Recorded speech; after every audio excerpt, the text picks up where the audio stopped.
production very well? Yeah? What is production? What is production? Speak up. And Which creates utility. and Which is tangible. and Can be sold. Make profit. Which has monetary Well, value. converts raw materials into finished goods. one more. Which has monetary value. Next. बताओ यार कब पढ़े थे? परसों ही पढ़े हो? कल ही पढ़े थे? हाँ. It is the physical relationship between inputs and outputs. So we know that if you want to make any quantity of X, it is the function of labor and capital. Without labor and capital, you cannot produce a commodity. Yes or no? But apart from these, हमको क्या bear करना पड़ता है? Cost. Yes or no? जैसे जैसे production, हमेशा याद रखो, production and cost are related to each other oppositely, है ना. मतलब अगर प्रोडक्शन बढ़ेगा तो कॉस्ट क्या होता है? धीरे धीरे इनिशियली कम होता है और उसके बाद बढ़ता है. जब हम क्या पढ़ रहे थे, प्रोडक्शन पढ़ रहे थे, तो हमने क्या पढ़ा था कि एक होता है increasing return. One is what? where TP increases at increasing rate, MP also increases and AP also increases. After that, TP increases at a decreasing rate, MP falls and AP also falls. But MP falls faster than AP. है ना. बढ़िया revision हुआ है सबका, है ना. बस ये उंगली वाली बैच का नहीं हुआ. ठीक है. इंक्रीजिंग रिटर्न, फिर आता है डिमिनिशिंग रिटर्न, और थर्ड कौन सा रिटर्न आ जाता है? नेगेटिव. नेगेटिव रिटर्न क्या बोलता है? That your TP false.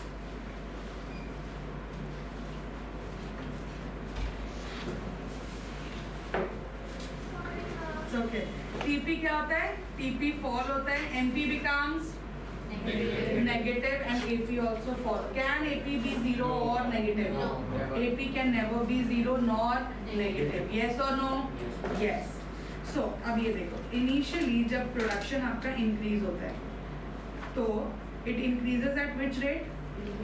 Increasing rate. Yes or no? So the curve goes like this. Yes or no? This is point of inflection. हाँ या नहीं? पॉइंट ऑफ इन्फ्लेक्शन क्या बोलते हैं कि up two point of inflection TP increases at increasing rate. After this point of inflection TP increases at decreasing rate. शुरुआत में production increase होती है या नहीं होती? होती है. बहुत अच्छे से इंक्रीज होती है. Reason being each and every factor is utilised properly. The efficiency increases, the productivity increases. तो जब भी किसी चीज की प्रोडक्टिविटी इंक्रीज होती है तो कॉस्ट कम लगता है कि ज्यादा लगता है? कम लगता है. शुरुआत में हमेशा कॉस्ट क्या लगता है? कम लगता है. क्यों? Because each and every factor is properly utilised. और जब हम ये पढ़ते हैं टीपी एमपी एपी का relationship, so it is related to which law? Law of variable proportion. Short run का है कि लॉन्ग रन का है? Short run. शॉर्ट रन में there is only one factor which is variable. Rest all the factors are constant and fixed. Yes और no? Yes. तो जब efficiency increase हो रही है तो कॉस्ट कम होगा कि बढ़ेगा? हाँ? कौन बढ़ेगा?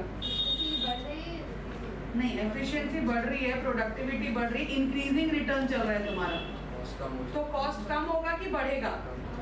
कम होगा. हमेशा क्या होगा? कम. फिर what you do, you keep on. ठीक है, आप ज्यादा लेबर लेके आते रहते हो. You keep on putting more and more labour to the fixed amount of land और any kind of variable factor. यहाँ पे जरूरत है. अच्छा, यहाँ पे जो टीपी मैक्सिमम हो गया तो और लेबर की जरूरत है क्या? When your output is maximum, when your TP is maximum, do you need more of laborers? आपका कोई प्रोडक्शन नहीं होगा, फिर भी आप लेबर को एम्प्लॉय करते हो. कॉस्ट बढ़ेगा कि नहीं बढ़ेगा? कॉस्ट क्या होता है? मिनिमम जाता है कॉस्ट.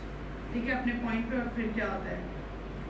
इसलिए every cost curve is U-shaped. Because of what? Because of law of variable proportions. क्योंकि प्रोडक्शन पहले अच्छे से होता है तो कॉस्ट बोलता है कि मैं कम लगूंगा, लेकिन तुम जबरदस्ती जब और लेबर लगाने लग जाते हो तो कॉस्ट क्या होता है? बढ़ जाता है. इसलिए वो कौन सा शेप लेता है?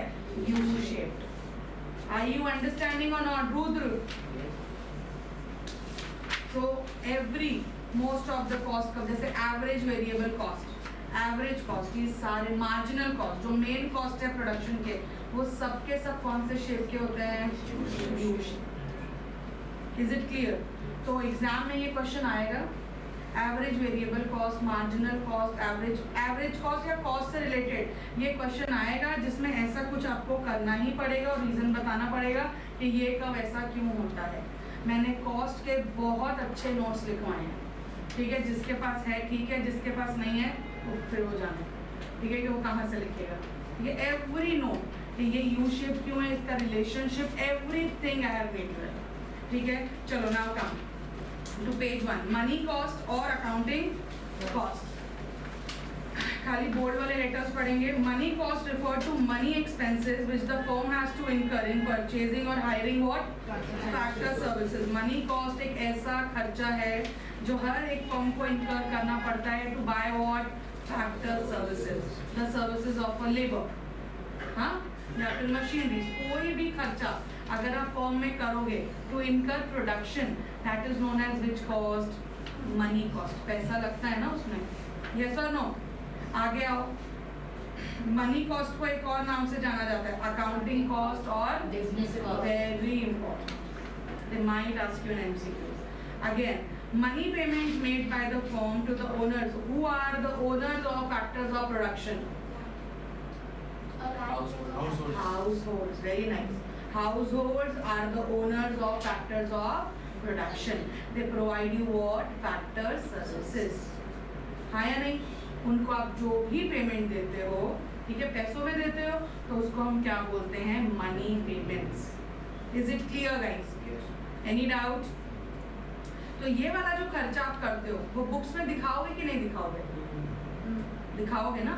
ठीक है, आगे आ जाओ. अब आता है कौन सा कॉस्ट? इकोनॉमिक कॉस्ट, है ना? इकोनॉमिक कॉस्ट क्या है? Economics take cost of production in a wider sense, that is in the sense of economic cost. Economic cost consists of the following 3 component. Really very very important. लगता है ये कि हम पढ़ लेंगे हो जाएगा, जब आप अंदर इसके घुसते हो ना तब समझ में आता है कि बहुत बड़ा है. ठीक है, अब आता है सबसे पहला मनी कॉस्ट और explicit cost. Money cost is what? Any kind of money expenses that you incur in what? paying the factors of production or for buying factor services. किसी को भी आप रेंट का पेमेंट अगर करते हो, you using somebody's premises and you are making payment for rent, that is what? Money cost. You are using labor services and paying wages, that is what? Money cost. You have taken loan from someone and you are paying interest on that, that is what? Money cost. Explicit cost. What? Then what is implicit cost? Anybody? No one. Everybody has given their pre-boards one. Still don't know. Which is used for self-help books. Implicit cost ऐसा cost होता है. It is basically the estimated cost. वो actually इनका नहीं होता. अब जैसे UXL का premises है, अगर मैं इसका रेंट देती हूँ तो कौन सा कॉस्ट इनकर हो रहा है? लेकिन अगर ये मेरा खुद का premises हो, खुद को रेंट दूंगी क्या? नहीं. लेकिन एक्सपेंस तो है, तुम्हारी फीस में लगाऊंगी कि नहीं वो रेंट? जो मैं खुद दे नहीं रही हूँ, आई एम वैसे आई एम नॉट पेइंग, बट मैं वो खर्चा तुमसे लूंगी कि नहीं लूंगी? लूंगी. तो वो कौन सा कॉस्ट है? इम्प्लिसिट. अब I am the owner, I am the eco teacher, whether I am paying salary to myself? No. We are earning profit, I am not paying salary to myself. लेकिन अगर मैं अपने आप को replace करके दूसरी eco teacher लाती हूँ तो उसको सैलरी दूंगी कि नहीं दूंगी? दूंगी. वो salary will be my explicit cost. But this is using my own factors of production. I am my own factor of production, na? Whether I am paying really to someone? No. So that cost is known as which cost? Implicit cost. किसी को doubt है क्या? We'll read it again. Normal profit. सुन लो. तीन type की चीजें होती है, normal profit, abnormal profit और अबनॉर्मल लॉसेस। ठीक है, व्हेन योर टोटल कॉस्ट, सीधा टोटल कॉस्ट के कॉन्टेक्स्ट में बता रही हूँ, टोटल कॉस्ट और टोटल रेवेन्यू जब इक्वल होता है तो हम उसको क्या बोलते हैं, नो प्रॉफिट नो लॉस। वैसी सिचुएशन है ना, बेसिकली हम उसको क्या बोलते हैं, नॉर्मल प्रॉफिट। इसको हम क्या बोलते हैं, नॉर्मल प्रॉफिट। क्लियर? अगर टोटल कॉस्ट कम है और टोटल रेवेन्यू ज्यादा है तो ये कौन सा प्रॉफिट हो गया, अब नॉर्मल प्रॉफिट्स। ठीक है, अब टोटल कॉस्ट अगर ज्यादा है और रेवेन्यू कम है तो क्या, अब नॉर्मल लॉस। लेकिन अब अगर आप, you guys are some kind of entrepreneurs, what you want कि बेयर मिनिमम ये तो चाहिए ही मुझे, जितना मैं कॉस्ट लगा रहा हूँ उतना रेवेन्यू मुझे मिलना ही चाहिए, उतना रेवेन्यू मुझे आना ही चाहिए। तो इसको भी, नॉर्मल प्रॉफिट को भी हम एक टाइप का कॉस्ट ही मानते हैं। नॉर्मल प्रॉफिट को क्या मानते हैं हम, cost, because your cost is equal to your revenue, that means it is cost only. So normal profit is what, normal profit is your cost. It is the bare minimum amount that an entrepreneur wants, ठीक है, while making goods and services। उतना तो expect करता ही है, उससे ज़्यादा आ गया that is like well and good। समझ में आ रही कि नहीं आ रही बात? अब आगे implicit cost भी आ रही है, क्या लिखा है देखो, implicit cost refers to imputed। imputed word बार बार आता है और तुमको याद रखना है, नेशनल इनकम में भी आता है। It is what estimated cost। मैंने सोचा है कितना, है ना, अगर मैं यहाँ का रेंट ना दूँ तो यहाँ का रेंट है 1 लाख रुपए, ठीक है, तो वो मेरा कौन सा कॉस्ट है, इम्प्लिसिट। अगर मैं देती सच में तो वो एक्सप्लिसिट होता, लेकिन मैं फिर भी कॉस्ट ऑफ प्रोडक्शन में उसको इंक्लूड करती हूँ। कोई बात नहीं, चलो। Implicit cost refer to imputed या estimated value of inputs owned by the firm and used by in its own production unit। ठीक है, अब सेठ का कोई बिजनेस है, ठीक है, अब सेठ का बेटा सीए है ना, तो क्या वो सीए हायर करेगा कि अपने बेटे से काम करवाएगा, भाई तू करना, मैं क्यों उसको 1 लाख रुपए दूँ। तो जो खुद अपने प्रोडक्शन यूनिट पे अपनी खुद की सर्विसेज दे रहा है कि नहीं दे रहा है, दे रहा है, हाँ या नहीं।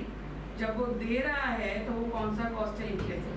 तो उसने आदित्य को हायर कर लिया एज अ सीए, तो वो कौन सा कॉस्ट है, एक्सप्लिसिट।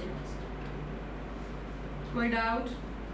चलो आगे आ जाओ, अंदर अंदर से सारा रीड करना पड़ेगा तुम कॉपी। उसके बाद क्या आता है, नॉर्मल प्रॉफिट में आओ सीधा।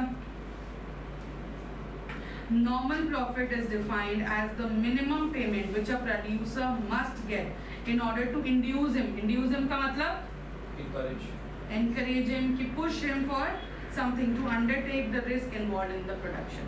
मैं इतना प्रोडक्शन कर रहा हूँ, इतना रिस्क ले रहा हूँ, मिल क्या रहा है मुझे, नॉर्मल प्रॉफिट। जितना तुम कॉस्ट लगा रहे हो उतना पैसा तुमको वापस मिल रहा है। समझ में आ रही कि नहीं आ रही बात? आगे आ जाओ। Normal profit is the minimum supply price of the entrepreneur services। It is in a way reward या remuneration for the services of the entrepreneur।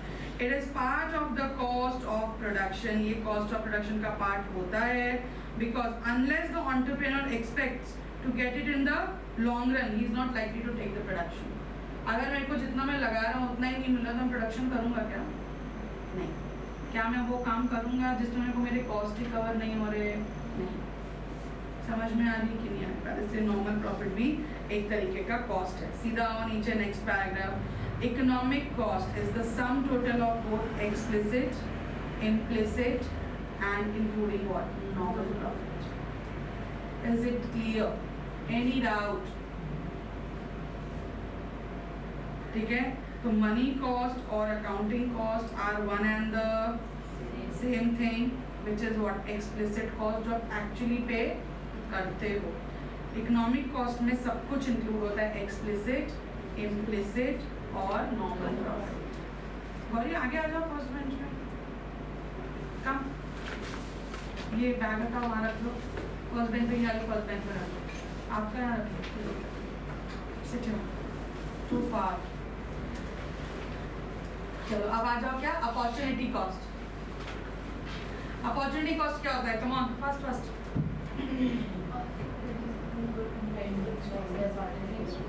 Give me one example. Producing coke when you can make thumbs up. Bad example. Anyone else?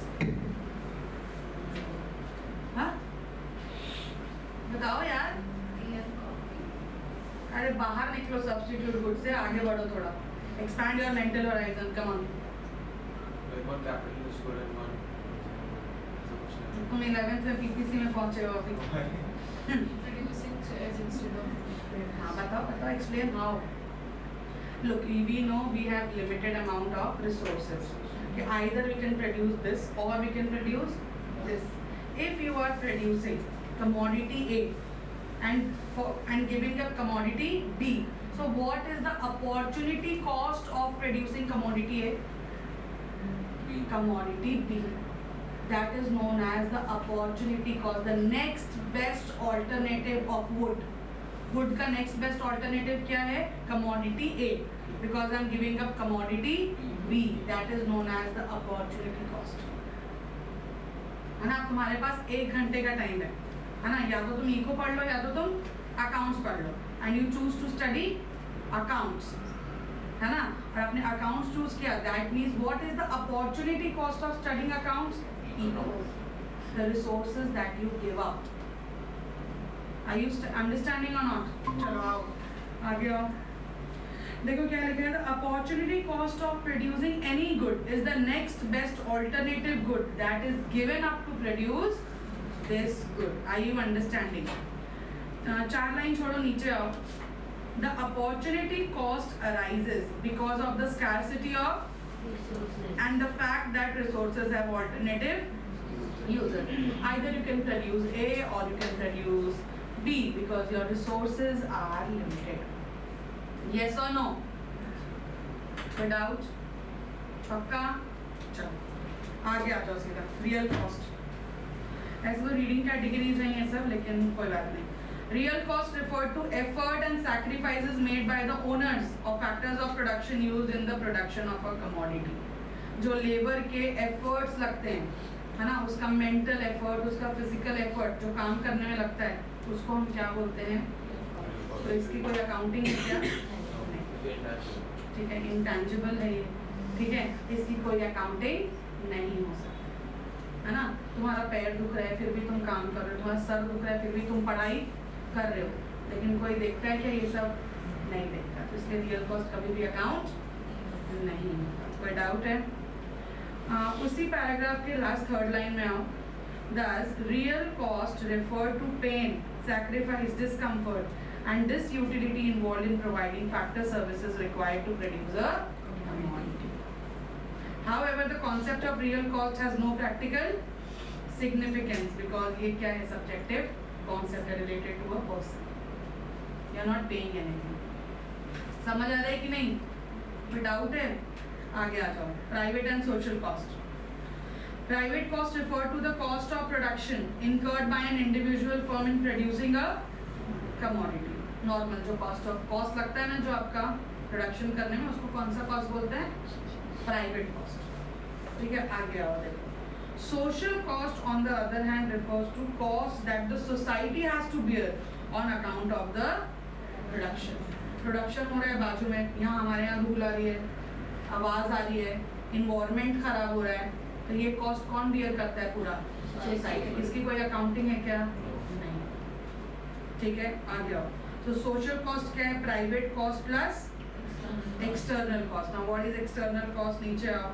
External cost is the cost that is not borne by the firm but it is incurred by other members of the society और the entire society. ये firm bear नहीं करती, लेकिन जो firm के काम करने से सोसाइटी को प्रॉब्लम होती है ना, उसको हम कौन सा कॉस्ट बोलते हैं? External cost, which is a part of social cost. ठीक है, आ जाओ आगे. The cost or the burden that the members of the society have to bear arising out of production of the commodity is called negative externality. आप पूछ लेंगे exam में क्या है, कितना अंदर है वो, अंदर से क्वेश्चन आ जाते हैं. ठीक है, तो ऐसा कॉस्ट जो किसको बियर करना पड़ता है? सोसाइटी को बियर करना पड़ता है. क्लियर है बात? एयर क्वालिटी खराब हो रही है, वाटर क्वालिटी खराब हो रही है ना, तो ये सब तुम्हारे प्रोडक्शन के कारण हो रहा है सोशल कॉस्ट।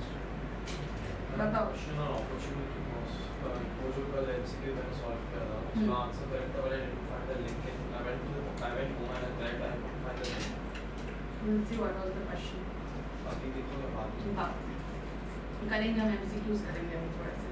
चलो अब आ जाओ, अब हम पढ़ेंगे behaviour of cost in which run, short run. Short run कौन सा पीरियड होता है? Come on hurry up, what is the short run period? Loud loud.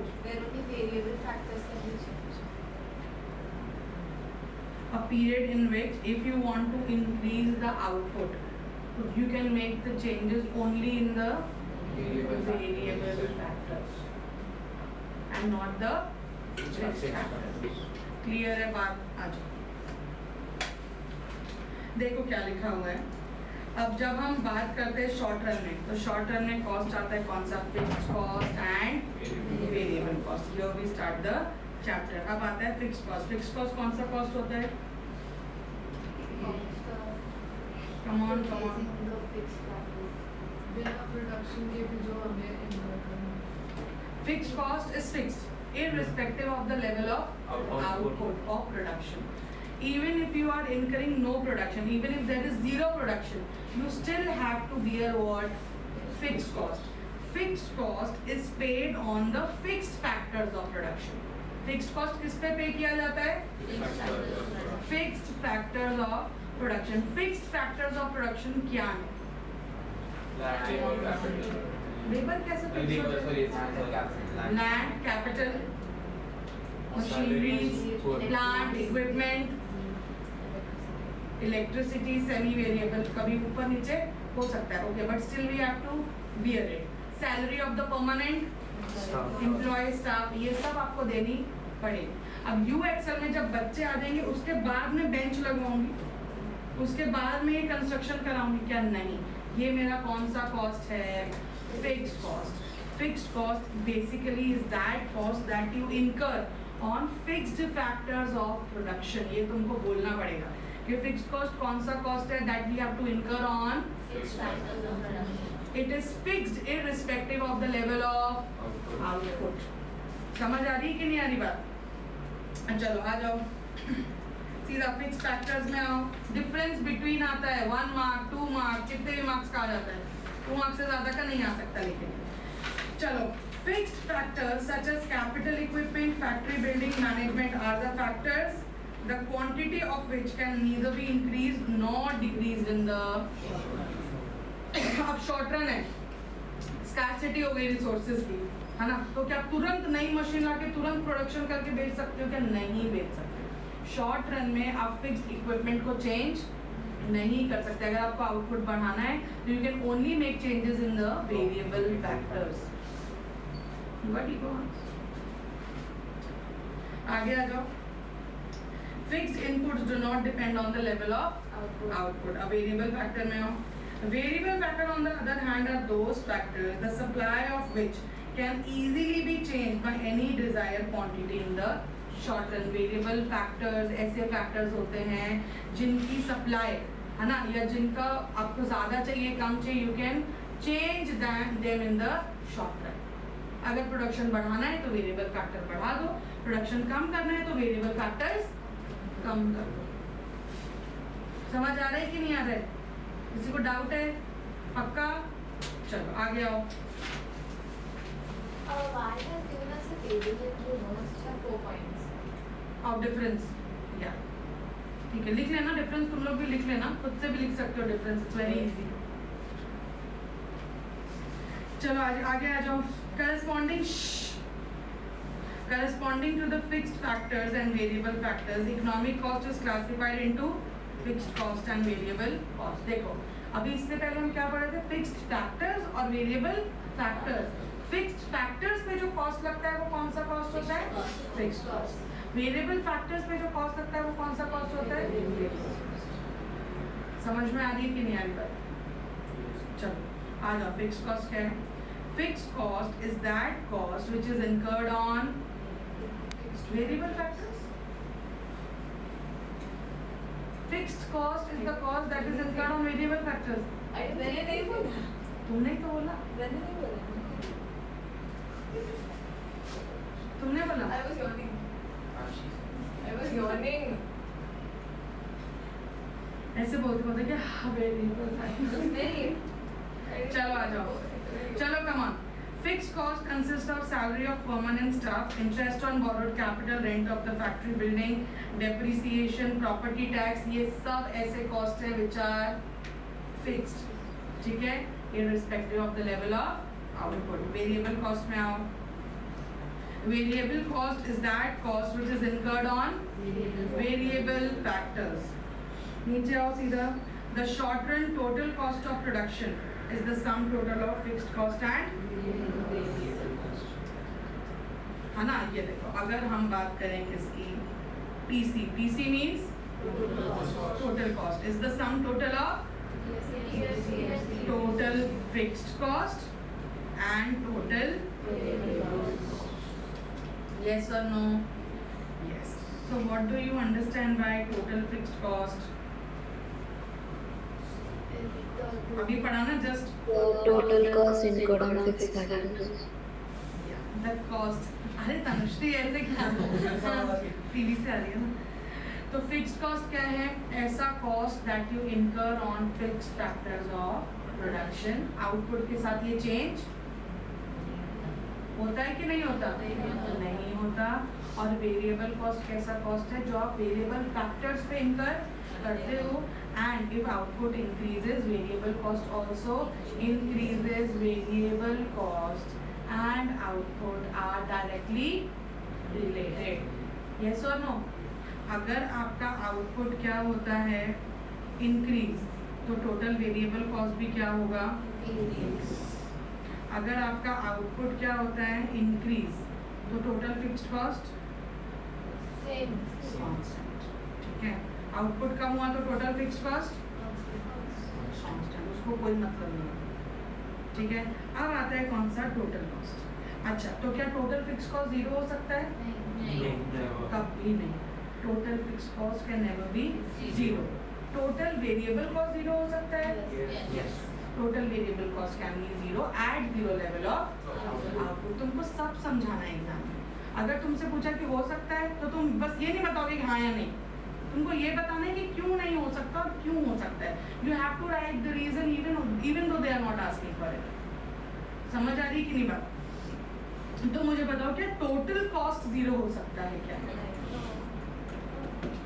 नहीं. Total fixed cost will still be incurred. है ना. Total cost can never be zero because one of the cost in the total cost is what? Yes.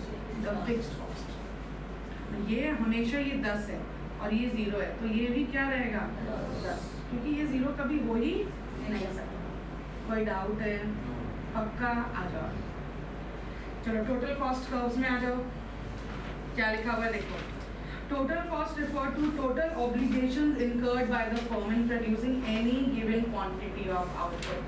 Total खर्चा जो एक firm कर रही है to incur the production is known as which cost? Total cost. किसी को doubt है क्या? पक्का? आ गया. टोटल फिक्स्ड कॉस्ट में आ जाओ.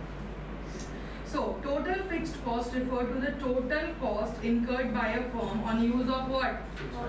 Fixed factors. Bracket पूरा underline पूरे इसके notes भी लिखाए हुए हैं. This cost is independent of. Come on, read. Output. This cost is independent of output. That is, it does not change with the change in the quantity of. It remains constant regardless of the quantity of output produced. Yes or no? Read the example said. Fixed cost includes. Fixed cost includes interest on capital invested, rent, insurance premium, property tax, wages, salaries of permanent employees, etc. These are the fixed obligations of the firm which must be incurred by the firm, whether the output Is small or large. Yes or no? Aditya, continue. Even if the firm produces 1 unit of output, the fixed cost has to be incurred. In fact, even if nothing is produced, sometimes in the short term, fixed cost has to be incurred. Underline. That is why fixed cost को हम unavoidable cost भी बोलते हैं. अभी पूछ लेगा exam में unavoidable cost किसका नाम है? तो तुम लिख के आ जाओगे मार्जिनल कॉस्ट का, है ना। फिर तुम बोलोगे अरे हमको तो पता ही नहीं था। ठीक है, मैं शुरुआत से तुमको एक एक लाइन पढ़ा रही हूँ of entire 20 chapters of this book, पूरी एक एक लाइन पढ़े हो तुम, फिर भी 40 नंबर कांस्टेंट है तुम्हारे, या थोड़े उससे कम। फिक्स कॉस्ट भाई एकदम ही तुम जुड़ चुके हो बुक से एकदम। चल आ जाओ, कोई डाउट? नीचे आ जाओ। लास्ट लाइन में फिक्स कॉस्ट को और नाम से जाना जाता है, सप्लीमेंट्री या फिर ओवरहेड। कोई डाउट? वेरिएबल कॉस्ट में आ जाओ फटाक से। Total variable cost refer to total cost incurred by a firm on the use of variable factors. ठीक है, this cost includes payment for what? Raw material, wages paid to temporary or casual workers, payment for fuel power used in production, expenses incurred on transportation. Aisha, continue. Since the use of variable factors varies in accordance with the level of output, variable costs also vary with the level of output. Underline, पूरा underline, आगे का भी underline. These costs vary directly with the change in the volume of output, rising as more is produced and falling as less is produced. अगर ज़्यादा produce होगा तो output increase होगा, कम produce होगा तो cost क्या होंगे? कम होंगे। Positive directly related. कोई doubt? आगे आ जाओ। Total cost. Variable cost के last third line में आ जाओ. That is why variable cost is also known as avoidable cost, prime cost और direct cost. बताइए कोई डाउट है? पक्का? टोटल कॉस्ट में। So total cost is the cost incurred on all type of input, चाहे fixed हो चाहे variable हो। The cost of fixed factor is the total fixed cost and that of the variable factor is total variable cost. Thus total cost is the sum total of fixed cost and yes, उसके नीचे वाला important है। Since total cost has total variable cost as one of its components, which varies with the change in the output, the total cost will also change directly with the change in output. देखो, total cost किसके कारण change होगा? Variable cost के कारण कि fixed cost के कारण? Variable cost. हमेशा variable cost, क्योंकि fixed तो fixed रहता है। Variable cost output से directly vary करता है या नहीं करता? करता है। तो टोटल कॉस्ट आउटपुट से डायरेक्टली वेरी करेगा या नहीं करेगा? हमेशा करेगा।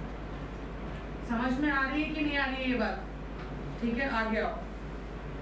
Also since total fixed cost by definition remains constant, it changes in total cost are entirely due to yes, total cost में चेंजेस सिर्फ किसके कारण आएंगे? Any doubt anyone? पक्का? आगे आ जाओ नीचे।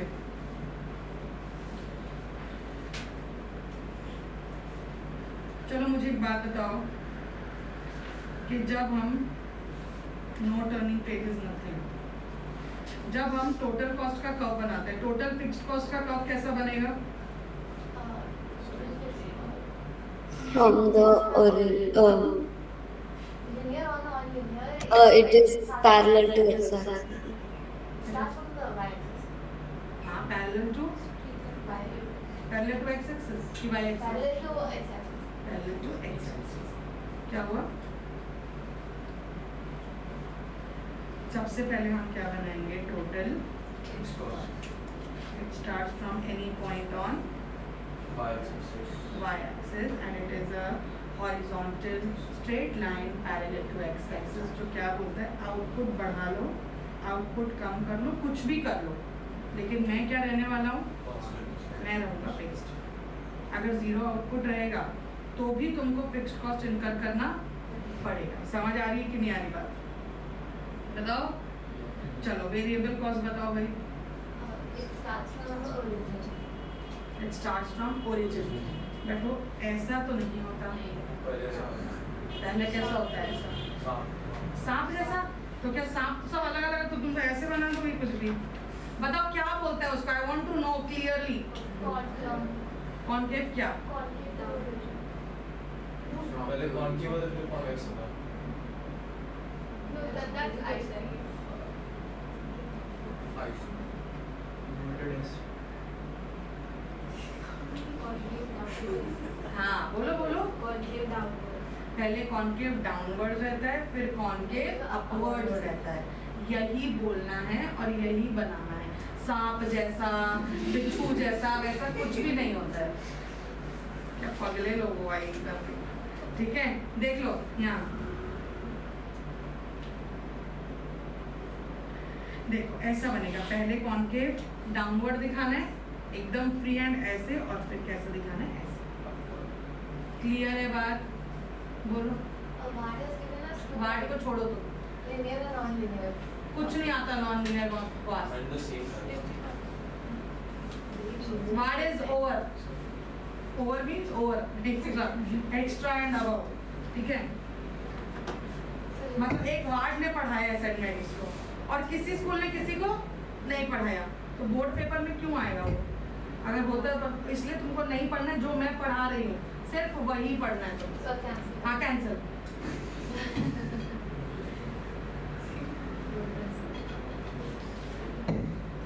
Which notes? The Mary's. तो क्या किसको नॉन लीनियर और लीनियर होता है उसका फिक्स्ड कॉस्ट को कि टोटल फिक्स्ड कॉस्ट को? No, it's given like it like this. Yeah. Well, ma'am, it's not there in the book, so is it like important to study this? Everything is important. Even what is cut from the portion is important to study. Study your ISC का Frank. अगर तुम ISC के Frank का एक एक word पढ़ लो और मेरे नोट्स पढ़ लो, I assure you 90+, I assure you, Dunki की चोट पे। लेकिन तुम लोग को बुक ही नहीं पढ़नी, तुम क्या नोट्स पढ़ोगे भाई? तुम वार्ड के नोट्स भी पढ़ लोगी, मेरे भी पढ़ लोगी, बुक छोड़ दोगी। बुक पढ़ लो, सिर्फ तुम बुक पढ़ लो और फिर नोट्स पढ़ लो, बस। It is more than enough, trust me. ठीक है? सेंट मैरीज के बच्चों को पढ़ाया, कभी नहीं पढ़ने बोला मैंने उनको ये notes. Make no sense. It's not there in the book, definitely it doesn't. ठीक है? तो ये TFC क्या है? टोटल, पूरा मेरा फ्लो बिगाड़ दिया तुम्हारे बाद ने। ठीक है? टोटल वेरिएबल कॉस्ट कैसा होता है? It starts from the origin. ठीक है? First it is concave downwards, यहाँ तक। ठीक है? और फिर आप क्या बना दोगे? कॉन्केव एकदम फ्री हैंड लेके। क्लियर? उसके बाद सेम टोटल कॉस्ट कभी भी ओरिजिन से स्टार्ट नहीं हो सकता, क्योंकि उसमें फिक्स्ड कॉस्ट होता है। इसलिए शुरुआत में जितना फिक्स्ड कॉस्ट होता है, टोटल कॉस्ट भी उतना ही होता है। इसलिए वो कहाँ से चालू होता है? यहाँ से। सेम कॉन्केव डाउनवर्ड्स और फिर अपवर्ड्स, फ्री हैंड। समझ में आ गई बात? एक चीज तुमको हमेशा ध्यान रखनी है, तुम स्केल से नापोगे कि इनके बीच का डिफरेंस क्या रहना चाहिए? एकदम सेम, क्योंकि इनके बीच का डिफरेंस होता क्या है? TFC. अगर TFC नहीं होगा TBC और TC के बीच में, तो दोनों तो एक ही कर्व बन जाएंगे ना फिर। समझ में आ रही कि नहीं आ रही बात? द डिफरेंस बिटवीन टोटल, कभी कभी एग्जाम में बहुत सिंपल क्वेश्चन आते हैं एंड वी गेट कंफ्यूज। ठीक है? तो तुम कॉन्सेप्ट्स अपने एकदम क्लियर रखो। ठीक है? तो the difference between total cost and total variable cost is nothing but total fixed cost. कोई डाउट? पक्का? ठीक है, चलो उसमें आओ। TFC कर्व का एक्सप्लेनेशन है, लास्ट 6 लाइन। सब कुछ नोट से पढ़ना है इसमें। ठीक है? तुम्हारे पास है तो ठीक है, नहीं है तो ले लेना, जिसके पास भी उससे। चलो TFC, come on. TFC curve is a straight line parallel to the horizontal axis, which is the horizontal axis, x-axis, indicating the same amount of fixed cost at every level of output. TFC is constant to OA. Note that TFC curve starts from point A. This TFC curve starts from point A on y-axis, indicating that the total fixed cost will be incurred even if the output is 0. Clear guys? बताओ, total variable cost में आ जाओ सीधा। कहाँ से start हो रहा है? उसके बाद तुमको दिख रहा है फिगर 1। हाँ, फिगर 1 के बाजू से पढ़ना है। द TVC कर्व मिला क्या सबको? The TVC curve is a positively sloping, मिला Gunjan? positively sloping curve showing that as output increases, total variable cost also increases. Any doubt? But the rate of increase in TVC is not same throughout. It increases at a decreasing rate first, then it increases at a increasing rate. किसकी बात हो रही है? ये total variable cost की. ये देखो, ये it increases at Decreasing rates. concave downward, then increases at increasing rate concave upwards. और concave क्यों होता है? क्योंकि rate of change same नहीं है ना? मतलब 10 10 10 10 से बढ़ नहीं रहा, 10 10 10 से कम भी नहीं हो रहा. अगर सेम रेट से कम होगा तो वो बनता है लीनियर. तो वो क्या बनता है? लीनियर. क्योंकि चेंजेस क्या है? सेम. हर एक कर्व अगर स्ट्रेट लाइन है मतलब चेंजेस क्या है उसमें? सेम है ना. जैसे आप यूनिटरी इलास्टिक सप्लाई बनाते हो तो यूनिटरी इलास्टिक सप्लाई क्या है? अपवर्ड स्लोपिंग है और वो ओरिजिन से स्टार्ट होता है और स्ट्रेट लाइन है. क्यों है वो स्ट्रेट लाइन? क्योंकि जितना प्राइस में चेंज आता है उतना ही क्वांटिटी सप्लाई में चेंज आता है. इसलिए कौन सा कर्व बनता है? लीनियर. लेकिन इसमें साफ लिखा है कि चेंजेस जो है वो यूनिफॉर्म नहीं होते. पहले वो इंक्रीज होता है डिक्रीजिंग रेट से, फिर वो इंक्रीज होता है इंक्रीजिंग रेट से. तो पहले कॉनकेव डाउनवर्ड और उसके बाद कॉनकेव अपवर्ड. समझ आया कि नहीं सबको? पक्का आ गया? देखो क्या लिखा हुआ है ये जहाँ पे मीट हो रहे हैं. Okay. The TVC curve is concave downward up to OQ level of output. यहाँ तक किसी को डाउट है? हुसैन, आतिफ, शारन. ओके. उसके बाद क्या लिखा है? Indicating that total variable cost increases at a decreasing rate initially and subsequently OQ level of output के बाद it is concave upward, indicating that total variable cost increases at an increasing rate. किसी को doubt है क्या? पक्का? Sure? आ गया. Underline करो. TFC curve look like inverted S shape. क्यों आंसर? बोला ना. आगे आ जाओ. Next paragraph. अब ये भी तुम्हारे नोट्स में मैंने लिखवाया है. Why does total variable cost increase at a decreasing rate initially and then it increases at a increasing rate subsequently? सीधा क्या लिखा है? This follows directly from law of variable proportions. देखो क्या लिखा हुआ है, फिर से समझ लो. Keep in mind that productivity and cost are two sides of the same coin. जितनी ज़्यादा प्रोडक्टिविटी होगी कॉस्ट उतना ही कम होगा. मैंने शुरुआत में ही तुमको बताया था कि प्रोडक्टिविटी शुरुआत में ज़्यादा होती है कि कम होती है? ज़्यादा होती है. तो देखो कॉस्ट कम लग रहा है कि नहीं लग रहा? कम लग रहा है. बाद में प्रोडक्टिविटी और एफिशिएंसी क्या हो जाती है? कम हो जाती है. इसलिए कॉस्ट क्या लगने लग जाता है? ज़्यादा. बस और कुछ भी एक्सप्लेनेशन नहीं. देखो क्या लिखा हुआ है. Total variable cost increases at a increases at a diminishing rate due to increasing returns. Increasing return stage है ना? एक increasing return to the variable input arising from fuller utilization of fixed factors and specialization. It increases at an increasing rate due to diminishing returns to the variable input because of overutilization of fixed factor, because of imperfect substitutability of factors of production. पढ़ा था? याद है? भूल गए? Clear? Same reason किसका बनता है? TVC का भी एब्सोल्युटली सेम रीजन बनता है. कोई डाउट है किसी को? कम ऑन 2 मिनट में फटाफट TVC कर्व रीड करो पूरा. Hurry up. Sorry TC curve. I am sorry, my bad. TC curve. Just go through TC curve. Hurry up. Krish, are you awake? चलो मेरे साथ. Hey, काय को? Yes, ma'am. यहाँ जाओ क्या? पर्दा लगा हुआ है. नेक्स्ट, तुमको मैंने टीसी रीड करने बोला, तुम लोग टीसी रीड करो, उसके बाद पानी वॉशरूम जो करना है कर लेना। पहले रीड करो फिर पीना पानी।